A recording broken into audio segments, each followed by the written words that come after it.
Halo teman-teman Wijaya Trading, pastikan kalian sudah subscribe channel ini sebelum nonton videonya. Jangan lupa like, komen, dan share video ini jika bermanfaat. Assalamualaikum warahmatullahi wabarakatuh, teman-teman trader semuanya dimanapun saat ini Anda berada. Mudah-mudahan sehat semuanya, mudah-mudahan profit konsisten semuanya sampai hari ini dan seterusnya bisa konsisten dalam profit-profit kita. Tentu sebelum menemui titik yang lebih baik untuk mendapatkan profit yang konsisten, ada tahapan, ada step yang harus kita lalui, ada tahapan yang betul-betul mungkin pada suatu masanya kita menemukan titik yang sangat berat bagi kita. Tentu itu adalah bagian dari ujian kita untuk menemukan titik yang terbaiknya. Terus berusaha, terus mencari kelemahan-kelemahan kita, terus mencari karakter-karakter yang terbaik, terus mencari dari pergerakan yang ada, dari pengalaman yang ada, mana kira-kira yang lebih menguntungkan buat kita, sehingga kita bisa menemukan teknik sendiri, sehingga kita bisa menemukan sistem trading sendiri yang sangat potensial, yang sangat berpotensi kita bisa profit dengan konsisten di sana. Bukan gaya orang lain, bukan teknik orang lain, tapi teknik kita, teknik yang kita temukan sendiri. Pada kesempatan kali ini, pada video kali ini, saya akan menjawab pertanyaan dari teman-teman juga ya, berkaitan dengan profit ya. Ada pertanyaan, Pak, kira-kira berapa lama kita bisa profit dengan konsisten ya? Berapa tahun ya kita bisa profit konsisten? Atau berapa lama kita bisa disebut dengan konsisten dalam profit kita? Kemudian modal yang berapa, yang ideal itu berapa kira-kira? Pertanyaan ini sering masuk dan sering kita jawab dengan berbagai macam ilustrasinya. Hanya saja karena pertanyaan ini juga bagian dari permasalahan banyak teman ya, khususnya teman-teman trader yang baru, tidak ada salahnya kita menjawab pertanyaan yang ada. Maka yang pertama, modal yang ideal itu berapa dalam trading ya? Sebenarnya tidak ada kata ideal dalam trading dalam modal kita, karena modal itu bergantung pada kemampuan kita, bergantung pada target kita, kemudian bagaimana cara kita manajemennya. Yang paling penting di dalam kita mengelola dana kita, dalam manajemen keuangan kita, adalah bagaimana menempatkan modal itu, menempatkan modal kita dengan posisi-posisi yang ada, dan kedepannya ada growing asset di sana. Ya, dengan modal yang ada kita bisa maksimalkan, tentu terukur dan proporsional. Ya, bukan modal yang kecil. Tentu pengen profit yang besar nanti akan sangat berbahaya di dalam kita melakukan transaksi, di dalam kita bertahan dalam trading kita. Karena itu belajarlah kita menyadari, belajarlah kita memahami bahwa dalam trading itu adalah satu bisnis.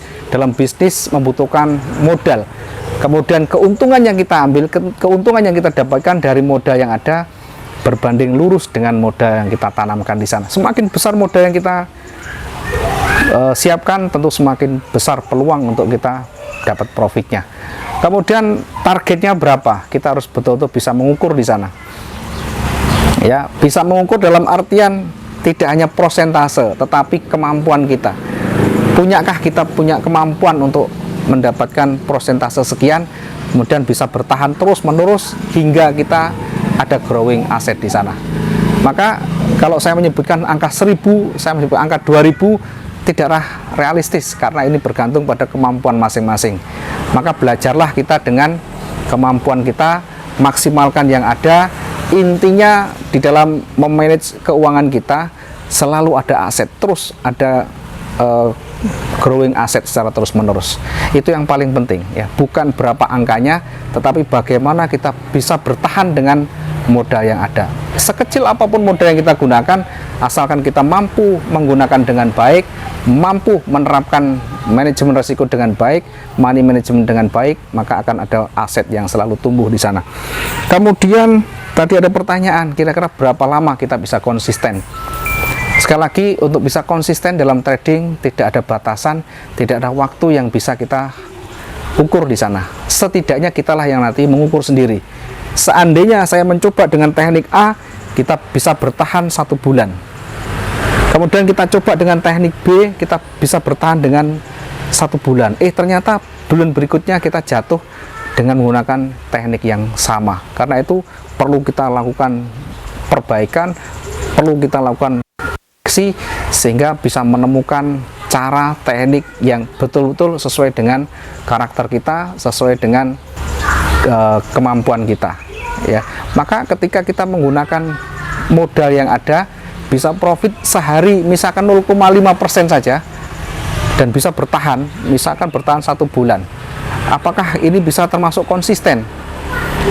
Minimal ada rabaan kita, rabaan kita, sehingga kita bisa mengukur dari sana. Oh, ternyata dalam 1 bulan itu saya profitnya terus menerus, tidak ada rugi sama sekali. Maka jangan berbangga dulu ketika kita dalam 1 bulan bisa profit terus menerus tanpa rugi, maka tanda tanya besar. Pertanyaannya, bisakah dengan seperti ini diterapkan di bulan-bulan berikutnya? Jawabannya tentu tidak bisa, karena pada bulan-bulan berikutnya, pada tahun berikutnya, bahkan kondisi yang sama bisa berubah, teknik yang kita gunakan bisa berubah. Minimal ketika kita menggunakan teknik yang sama, cara yang sama, marketnya berbeda, hasil juga bisa berbeda. Sebagai trader, kemudian kita selalu mencoba, kita selalu mengikuti kondisi yang ada. Tidak bisa kita hanya fokus pada kemampuan kita yang selama ini kita konsisten, tetapi selalu mengikuti kondisinya, selalu mengikuti dinamika yang ada. Hanya saja kita tetap punya satu pegangan, namanya sistem trading, namanya rencana trading.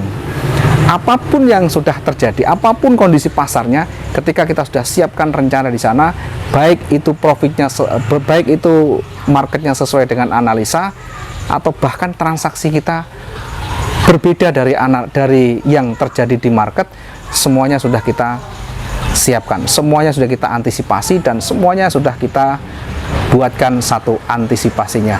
Karena itu, untuk menguji apakah kita bisa konsisten atau tidak, maka kembali kepada kita lagi. Adakah growing asset di sana? 1 bulan ketika sudah ada growing asset, walaupun hanya kecil, maka itu bagian dari titik awal untuk kita bisa konsisten. Tapi bukan berarti seterusnya kita konsisten. Yang pasti kita selalu berusaha mempertahankan tingkat konsistensi kita. Tentu dengan target yang realistis, tentu dengan profit yang masih wajar, bukan profit yang ugal-ugalan, bukan persentase profit yang cukup besar, bahkan bisa 1 bulan bisa ratusan persen, tapi besoknya lagi habis. Karena itu yang disebut dengan konsisten, kita mampu menjaga tingkat profit kita di akhir bulan, di dalam satu periode itu akhirnya atau endingnya masih ada growing asset di sana. Antara keuntungan dan kerugian masih lebih besar dari keuntungan yang ada. Mudah-mudahan bisa menjawab pertanyaan dari teman-teman semuanya. Konsisten yang dimaksud adalah bagaimana kita selalu setiap waktu ada growing asset di sana, meskipun hanya kecil. Apakah 1 bulan, 3 bulan, 6 bulan, bahkan 1 tahun. Tapi kalau 1 tahun kita sudah merasa, oh saya bisa konsisten dengan teknik saya.